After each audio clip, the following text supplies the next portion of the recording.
For over 70 years, political leaders in India have been consistently quoting Mahatma Gandhi's November 26, 1938, statement to show their commitment to the cause of a separate Palestinian state and also as a measure of diplomatic outreach to Arab nations. As late as 2015, former President Pranab Mukherjee, while inaugurating Mahatma Gandhi Street at Amman in Jordan, quoted part of this statement of the father of the nation, saying, "Palestine belongs to the Arabs in the same sense that England belongs to the English or France to the French. It is wrong and inhuman to impose the Jews on the Arabs. Surely it would be a crime against humanity to reduce the proud Arabs so that Palestine can be restored to the Jews partly or wholly as their national home." This advice from the nation's conscience-keeper had kept successive governments away from establishing fledged relations with the Jewish nation.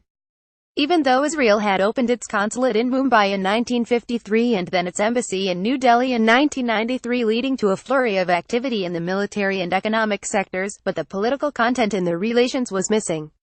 The governments preferred to keep need-based relations with Tel Aviv, fearing annoying Indians and a reprisal from Arab nations, who were key to India's energy security. But research by Professor P.R. Kumaraswamy in his recently released book Squaring the Circle, Mahatma Gandhi and the Jewish National Home, has revealed that Gandhi had changed his views after World War II.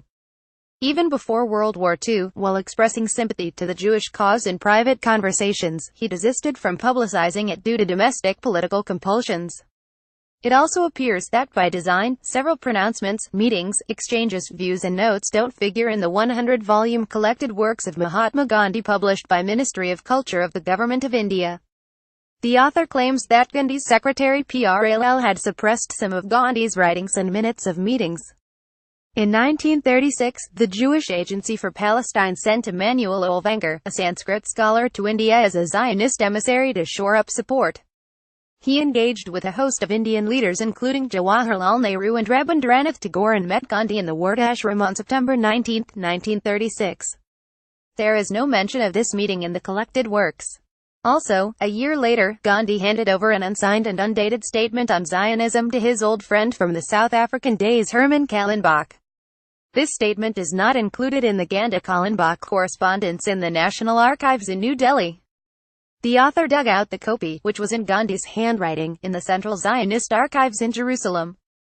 Sharing this statement with Chaim Weizmann, the former president of the World Zionist Organization and the first president of Israel, Kallenbach observed, "This is not for publication. MG Mahatma Gandhi considers its publication at this time harmful to our cause.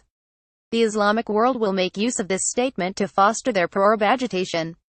It was not Gandhi alone who kept his sympathies under wraps. In October 1936, Tagore informed Olvanger that his sympathies for Jewish nationalist aspirations expressed in the October 1, 1936 meeting were private and should not be publicized. The same was true for K.M. Panikkar, who later became India's envoy to China and Egypt. He wrote a confidential memorandum on Hindu-Zionist relations and gave it to the Jewish delegation that attended the Asian Relations Conference. But the greatest exposé is missing details of Gandhi's meeting with Hanak of the World Jewish Congress and Sidney Silverman, Labour member of the British Parliament. Gandhi's secretary Prall was present at the meeting, taking notes.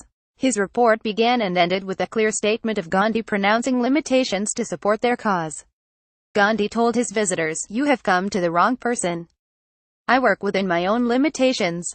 What I would say to you, therefore, is that unless you can gain the ear of Indian Mussalmans and their active support, I am afraid that there is nothing that can be done in India." Gandhi then advises the delegation to meet Congress President Maulana Abul Kalam Azad in Jinnah and try to gain their sympathies.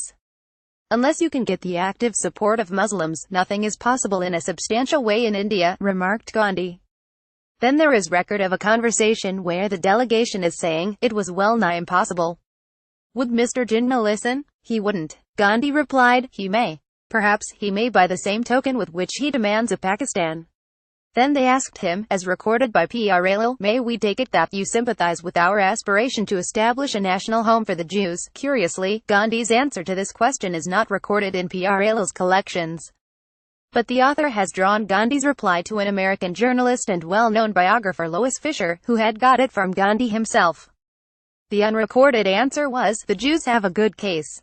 I told Sidney Silverman that the Jews have a good case in Palestine. If the Arabs have a claim in Palestine, the Jews have a prior claim, almost a reversal of what he had stated in 1938 and often quoted by Indian leaders at Arab gatherings. While there is no hesitation to accept Judaism as an ancient faith, but its political arm Zionism, a product of late 19th century, used religion and interpreted texts to validate violence on somewhat similar lines as many groups around the world do these days, justifying their activities by misinterpreting religion. In his book Anonymous Soldiers: The Struggle for Israel, 19,171,947, Bruce Hoffman documents how Zionism gave birth to modern-day terrorism and used it as a successful tool of strategy and tactics. There is an ample need today to combine Gandhi's love for Palestinians and sympathy for a Jewish home to bring reconciliation in the Middle East and let the two communities live in peace and prosper together. The author is editor, Strategic Affairs, DNA.